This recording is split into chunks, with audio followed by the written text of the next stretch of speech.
कि वर्तमान में भारत की 90% जनसंख्या जो अपने आप को सनातनी कहती है, असल में वे लोग सनातनी नहीं है। नहीं। लेकिन हिंदू तो अवश्य होंगे भाई, लेकिन हिंदू तो अवश्य होंगे, क्योंकि जो खुद को सनातनी कहता है वो खुद को हिंदू भी तो कहता है। तो इस विषय में भी आप जानकारी दे मानव समाज को। देखिए, मैंने आपको पहले बताया कि जितने भी हिंदू भाई बहन हैं उन सब ने केवल एक ठप्पा लगा रखा है कि मैं हिंदू हूं, मैं सनातनी हूं, जबकि मैं आपको बता चुका हूं कि ना वो सनातन की परिभाषा से परिचित हैं, ना वो हिंदू की परिभाषा से परिचित हैं। अब हिंदू की क्या परिभाषा है? हिंदू उसे कहते हैं जो किसी भी प्रकार का नशा करना तो दूर, जो नशीली वस्तुओं को छूने से भी डरे, बिल्कुल, उसे कहते हैं हिंदू। हिंदू उसे कहते हैं जो मांस को खाना, मांस भक्षण करना तो बहुत दूर की बात, मांस को छुए भी नहीं। हिंदू असल में उसे कहते हैं जो 33 करोड़ देवी देवताओं की पूजा करना तो दूर किसी को सलाह भी ना दे। हिंदू असल में उसको कहते हैं जो ब्रह्मा विष्णु महेश को इष्ट मानकर उनकी पूजा करना तो दूर किसी को सलाह भी ना दे। अगर वे हिंदू की परिभाषा से परिचित होते तो, लेकिन उन्हें हिंदू की परिभाषा का भी ज्ञान नहीं है। जब आप गीता जी को पढ़ेंगे तो परमपिता परमेश्वर सतगुरु रामपाल जी ने बताया कि गीता जी अध्याय 7 श्लोक नंबर 15, गीता अध्याय 7 श्लोक नंबर 15 में ब्रह्मा विष्णु महेश की पूजा करने वालों को 4 गालियां दी हैं। अब वीडियो देख रहे बहुत सारे हिंदू कहेंगे भाई ये क्या बात हुई, अगर ऐसा लिखा होता तो हमारे चारों शंकराचार्य संस्कृत के प्रकांड ज्ञाता हैं, हमारे धीरेन्द्र शास्त्री जी, हमारे बहुत सारे आचार्य जी, ये तो दिन रात प्रवचन करते हैं, इन्हीं धर्मशास्त्रों को दिखाकर सामने रखकर धारा प्रवाह संस्कृत में प्रवचन करते हैं। तो क्या इन्होंने कभी देखा नहीं होगा? देखा है तो इन्होंने फिर बताया क्यों नहीं? तो कजोड़ जी, इन्होंने वेद जरूर पढ़े हैं, गीता जी जरूर पढ़ी है, लेकिन ये वेद और गीता जी कोई कॉमिक्स नहीं है, कोई चुटकुलों की पुस्तक नहीं है जो पढ़ते ही समझ में आ जाएगी। पहली बात तो चारों वेदों को पढ़ना, उनका निष्कर्ष निकालना महाभारत है, और चारों वेदों का सार यानी निष्कर्ष गीता जी। तो गीता जी कितनी सांकेतिक होगी, कितने कोड वर्ड में होगी। इसलिए गीता जी को समझाने वाला पूरे विश्व में एक समय में केवल एक ही धर्मगुरु होता है, केवल एक ही धर्मगुरु, और वो धर्मगुरु वर्तमान में पृथ्वी पर सतगुरु रामपाल जी हैं। इनके अलावा इन वेदों को सतयुग से हमारे ऋषि महर्षि पढ़ रहे हैं। इन वेदों को आज तक ना तो वशिष्ठ जी समझ पाए जो कि श्री रामचंद्र जी के गुरु थे, इन वेदों को ना ही श्री दुर्वासा जी समझ पाए जो कि श्री कृष्ण जी के गुरु थे। फिर बाकी छोटे मोटे आचार्य संत महंत, इनके बेचारों की औकात ही क्या है? अगर ये लोग समझ चुके होते तो आज धार्मिकता में हम लोगों का स्तर इतना नीचे नहीं होता, आज ये हिंदू मुस्लिम सिख ईसाई नहीं बने होते, आज हमारा देश और विश्व जातियों में नहीं बटा होता, टुकड़ों में नहीं बटा होता, छोटी छोटी बातों पर लड़ाई झगड़े नहीं होते, एक दूसरे के प्रति ऊंच नीच की भावना नहीं होती। लेकिन आज से पहले साधु संत महात्मा ऋषि इन वेदों को समझ नहीं पाए। एकमात्र संस्कृत को पढ़ लेना या संस्कृत भाषा का ज्ञान हो जाना यह साबित नहीं करता कि आप जी विद्वान हैं। एक भाषा विशेष को पढ़ लेने से कोई विद्वान नहीं होता। जिस प्रकार एक 5वीं कक्षा का बच्चा है, उसको हिंदी अच्छे से पढ़नी आ जाती है, और पीएचडी की पुस्तकें भी हिंदी में होती हैं। वो 5वीं कक्षा का बच्चा पीएचडी की पुस्तक को जो हिंदी में है उसको अच्छे से पढ़ेगा, लेकिन क्या वो 5वीं कक्षा का बच्चा पीएचडी की पुस्तकों में जो मीनिंग लिखे हैं, जो शब्दों के जो अर्थ हैं, क्या उसको समझ जाएगा? नहीं समझ पाएगा। इसी प्रकार ये हमारे धर्मगुरु विश्वामित्र जैसे, वशिष्ठ जैसे, मार्कंडे जैसे, दुर्वासा जैसे, इनको केवल संस्कृत भाषा का ज्ञान था। शास्त्रों में क्या लिखा है भक्ति और भगवान के विषय में, ये इस बात की गहराई तक नहीं जा पाए। अन्यथा भक्ति मार्ग में आज समाज का स्तर इतना नीचे नहीं होता। तो कजोड़ जी इन चारों वेदों को और गीता जी को आज वर्तमान में सतगुरु रामपाल जी ने पढ़ के बताया, निष्कर्ष निकाल के दिखाया। तो गीता जी अध्याय 7 श्लोक नंबर 15 में ब्रह्मा विष्णु महेश की पूजा को भी रिजेक्ट कर दिया गया है। तीनों गुणों की पूजा को रिजेक्ट किया गया है। 3 गुण कौन? रजगुण ब्रह्मा जी, सतगुण विष्णु जी, तमगुण शिव जी। तो गीता जी इन तीनों, इन तथाकथित भगवानों की अज्ञानता के कारण समाज ने इनको भगवान मान लिया, जबकि इनसे ऊपर तो और बहुत बड़ी बड़ी परम शक्तियां हैं। तो गीता जी खुद ब्रह्मा विष्णु महेश की पूजा को रिजेक्ट करती है। सभी वीडियो देखने वालों से प्रार्थना है, अध्याय नंबर 7 श्लोक नंबर 15। आजकल तो आप गीता जी को गूगल पर भी देख सकते हैं, इन अध्याय को। जब आप गूगल पर सर्च करेंगे गीता जी अध्याय 7 श्लोक नंबर 15 में क्या लिखा है, स्पष्ट रूप से हिंदी में भी उसका ट्रांसलेट होके लिखा हुआ मिल जाएगा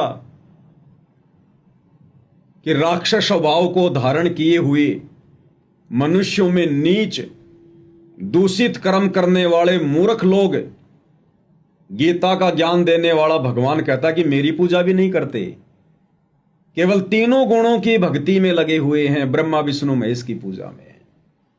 तो ब्रह्मा विष्णु महेश की पूजा करने वालों को गीता जी में 4 गालियां दी गई है। अब बताइए हम धीरेंद्र शास्त्री जी को कैसे सनातनी कह सकते हैं? क्या उनकी पूजा सनातनी है? क्या उनकी पूजा वेदों के अनुसार है? अब मन में सवाल उठेगा कि धीरेंद्र शास्त्री जी तो बहुत बड़े हनुमान भगत हैं और पूरा हिंदू समाज हनुमान जी की पूजा करता है, तो क्या धीरेंद्र शास्त्री जी को भी यह ज्ञान नहीं कि भगवान कौन है, किसकी पूजा करनी चाहिए?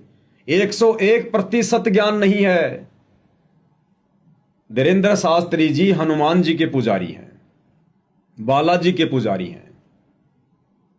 अब धीरेंद्र शास्त्री जी से कोई पूछे कि सनातनी शास्त्रों में, अगर उन्हें यह पता हो कि सनातनी शास्त्र क्या हैं, सनातनी शास्त्र हैं 4 वेद। सर्वप्रथम ब्रह्मा जी ने 4 वेद मनु को दिए, मनु ने फिर अपने वंशजों को दिए, उन ब्राह्मणों ने फिर आम समाज को 4 वेदों का ज्ञान दिया, जैसा भी उन्होंने समझा। तो सनातनी शास्त्र हैं 4 वेद।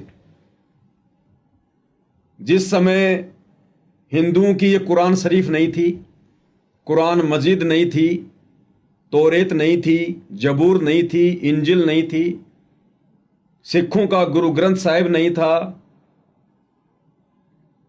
ईसाइयों की बाइबल नहीं थी,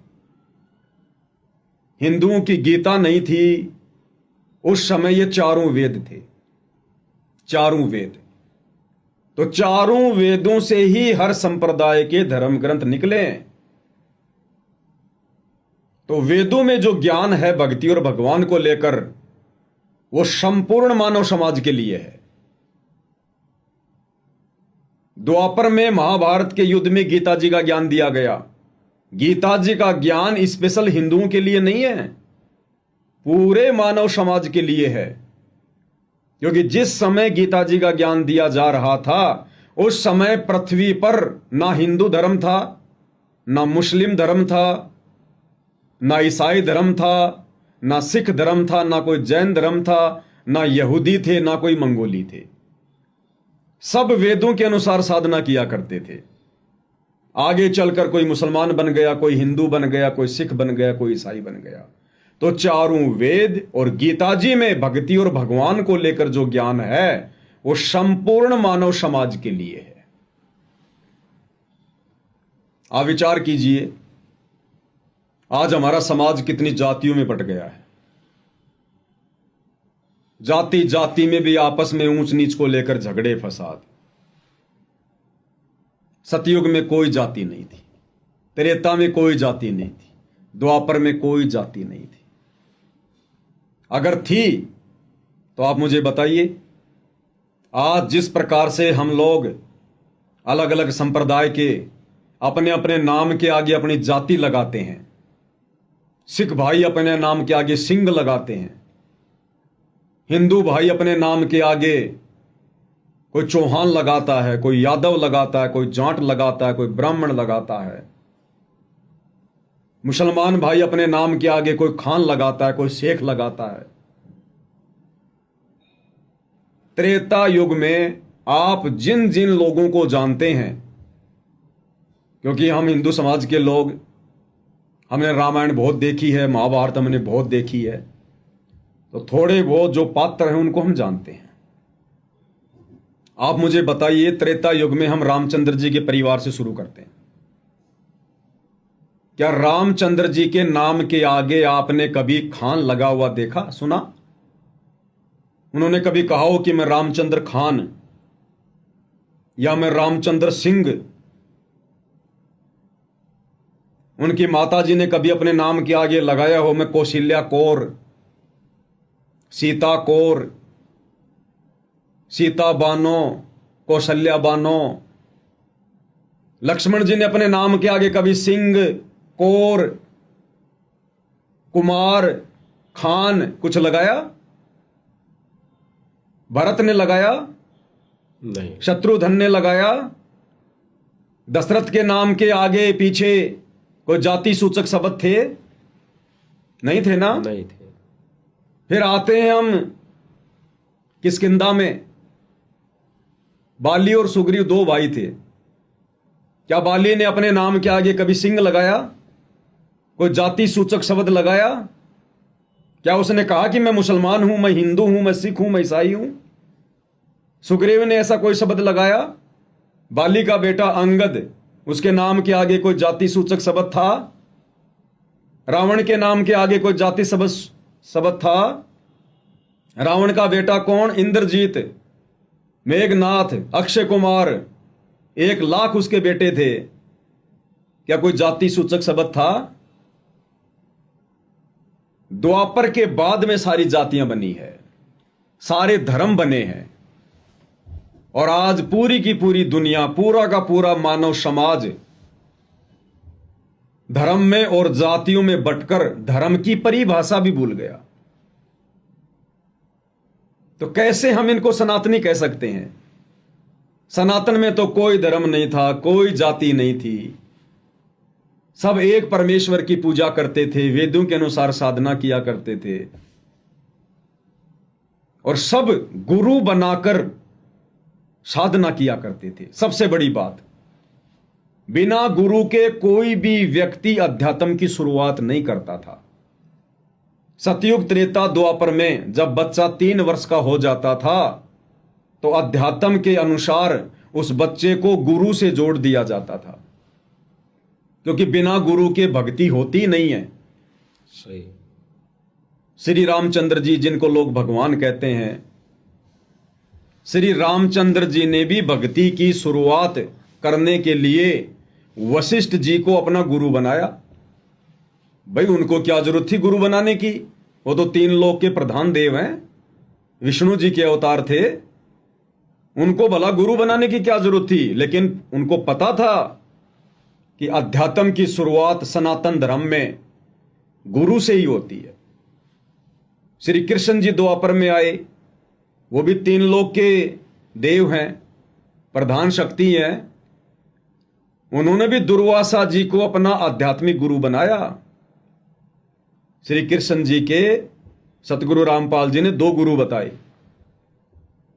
श्री कृष्ण जी का एक गुरु था संदीपनी, जो केवल उनको अक्षर ज्ञान की जानकारी देता था, और श्री कृष्ण जी के धार्मिक गुरु थे श्री दुर्वासा जी। तो श्री कृष्ण जी ने भी गुरु बनाकर भक्ति की शुरुआत की। फिर आज का सनातनी, आज का हिंदू कौन सी खेत की मूली है जो बिना गुरु बनाए मंदिरों में जा जाके, तीर्थों पे जा जाके अपनी मुक्ति करवा लेगा, 84 लाख योनियों से बच निकलेगा। तो असल में वर्तमान में लोग अध्यात्म की परिभाषा ही भूल चुके हैं, लोग हिंदू की परिभाषा ही भूल चुके हैं। आज हिंदू समाज में पहले तो यह कहा जाता था कि बेशक कोई घर बचा हो, बेशक कोई गांव बचा हो, लेकिन कोई घर नहीं बचा जहां पर शराब का इस्तेमाल ना होता हो, बीड़ी, सिगरेट, हुक्का, तमाकू, जर्दा, इनका इस्तेमाल ना होता हो। और आज क्या हो गया, कोई इंसान बचा हो तो बचा हो, लेकिन घर नहीं बचा जिस घर में नशा ना हो, कोई व्यक्ति मांस भक्षण करने वाला ना हो। तो अध्यात्म का स्तर कितना नीचे गिर गया, सनातनी पूजा को छोड़ने के कारण। तो हिंदू वो है जो नशे को छुए भी ना, नशा करना तो बहुत दूर की बात है। आज घर घर में नशेड़ी पैदा हो रखे हैं। हिंदू वो है जो मांस को खाए भी ना, छूना तो बहुत दूर की बात है। आज घर घर में मांस भक्षण करने वाले राक्षस पैदा हो रखे हैं। हिंदू वो है जो ब्याज पर पैसा ना दे, क्योंकि जो लोग ब्याज पर पैसा देते हैं अंत में उनकी दुर्गति होती है। दुर्गति। ब्याज पर पैसा कौन लेगा? जो दुखी होगा, परेशान होगा, आर्थिक रूप से तंग होगा। एक तरफ तो वो व्यक्ति पहले से दुखी, ऊपर से आपने ब्याज लेकर उसको मां दुखी किया। अगर मदद करनी है उधार करो। यदि आप ब्याज पर पैसा देते हैं, आप उस परमपिता परमात्मा के सबसे बड़े दोषी हैं। ऐसे व्यक्ति की दुर्गति टल ही नहीं सकती देर सवेर। तो कैसे हम हिंदू कह सकते हैं? गीता जी और चारों वेद ब्रह्मा, विष्णु, महेश और 33 करोड़ देवी देवताओं की पूजा करने को मना कर रहे हैं। और आज पूरा का पूरा हिंदू समाज ब्रह्मा, विष्णु, महेश तो छोड़िए, 33 करोड़ देवता तो छोड़िए, भैरव, भूत, बेताल, हनुमान, चौराहे, पेड़ पौधे, इनकी पूजा में लगा हुआ है। आप कैसे उनको हिंदू कह सकते हैं?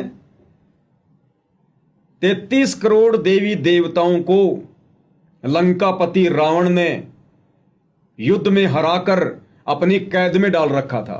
बेबस थे, लाचार थे। शनिदेव जिससे पूरी दुनिया डरती है, उस शनिदेव को रावण अपने पैरों के नीचे आसन बना के रखता था। ये वायुदेव, ये पवन देव,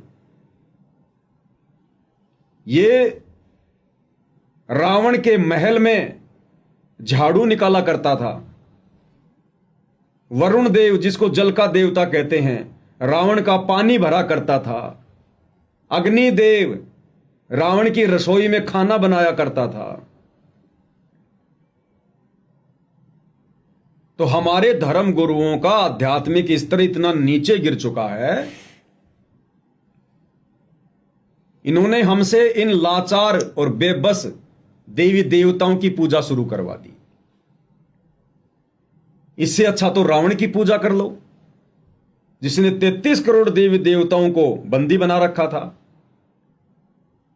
तो उन देवताओं से तो उत्तम समर्थ रावण हुआ। इससे अच्छा तो रावण की पूजा करो। तो आध्यात्मिक स्तर बहुत नीचे गिर चुका है। तो बताइए, देवी देवताओं की पूजा करने वाला, मंदिर बनाकर उनमें मूर्तियां स्थापित करने वाला, ब्रह्मा विष्णु महेश को भगवान बताकर उसकी पूजा करने वाला, हम कैसे उसको सनातनी कहें? कैसे हम उसको हिंदू कहें जो हर प्रकार की बुराइयां करते हैं? बाकी चोरी, जारी, निंदा, चुगली, मिलावट करना, रिश्वतखोरी, भ्रष्टाचारी, काला बाजारी, ये तो आदमी की रग रग में समाया हुआ है। हम कैसे उसको सनातनी कह सकते हैं? उसके बाद भी यदि हम सनातनी यात्रा निकाल रहे हैं तो समय और पैसे की बर्बादी के अलावा कुछ नहीं है। पहले स्वयं तो सनातनी बनो, पहले स्वयं तो ये जानो कि सनातन क्या है। ओम नाम की साधना कोई नहीं करता, गीता का ज्ञान देने वाला कौन है कोई नहीं जानता। किसी से भी पूछो गीता जी का ज्ञान किसने दिया, झट से बोलेगा श्री कृष्ण जी ने दिया। अगर वो गीता को ढंग से पढ़ लेता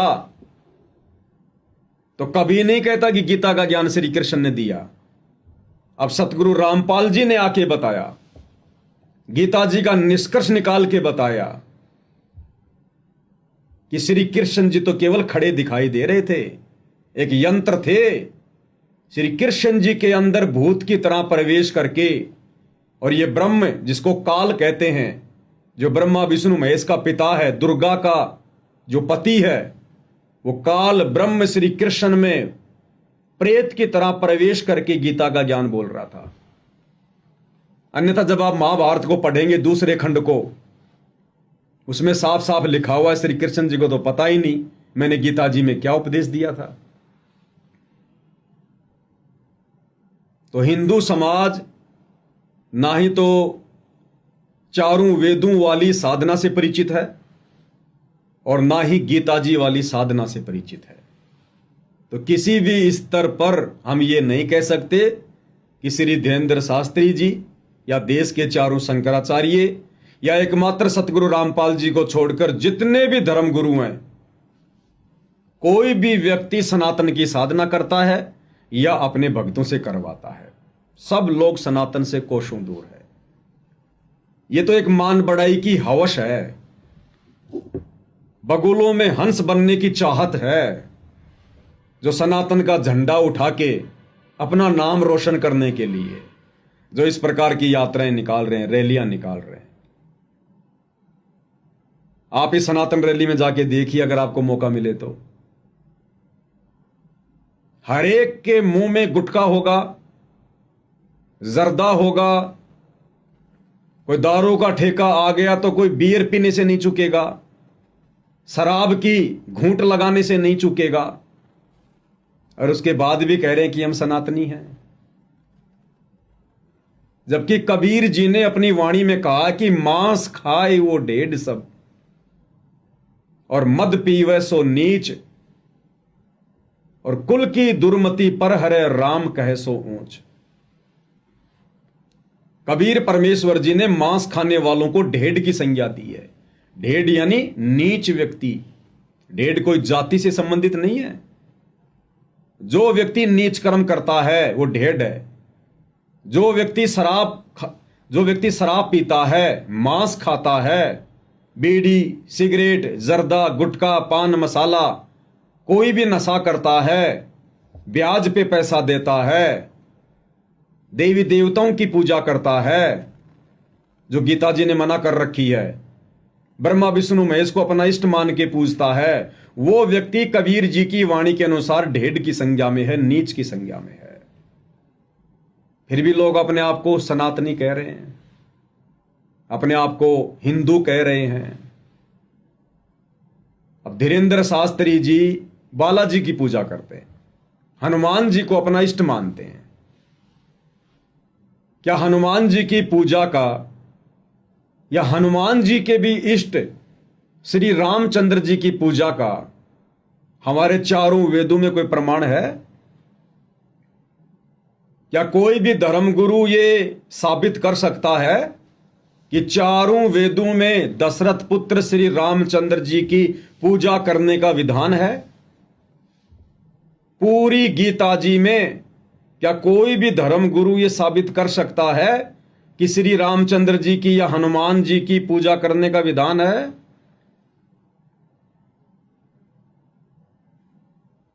और श्री धीरेन्द्र शास्त्री जी जो जय श्री राम के नारे लगा रहे हैं, हनुमान जी को इष्ट मान के पूजते हैं, उनसे अगर पूछा जाए कि अगर यही सर्वश्रेष्ठ भगवान है, परमात्मा है, यही अगर दुनिया को चला रहे हैं, तो सतयुग के प्राणी तो जानते भी नहीं थे कि रामचंद्र कौन है, हनुमान कौन है। इन दोनों का तो जन्म ही त्रेता युग में हुआ। त्रेता युग से पहले तो सतयुग था। सतयुग में भी लोग थे, वेदों के अनुसार भक्ति करते थे, वो तो जानते ही नहीं थे कि रामचंद्र कौन है। उस समय तो जन्म ही नहीं हुआ था। हनुमान को कोई जानता ही नहीं था, सतयुग का प्राणी। तो श्री धीरेन्द्र शास्त्री जी ना ही तो सनातनी पूजा से परिचित हैं और ना ही वो सनातनी भगवान से परिचित हैं। तो किसी भी सूरत में ये नहीं कहा जा सकता है कि सनातनी यात्रा निकालने वाले सनातनी होंगे। बिल्कुल नहीं कहा जा सकता।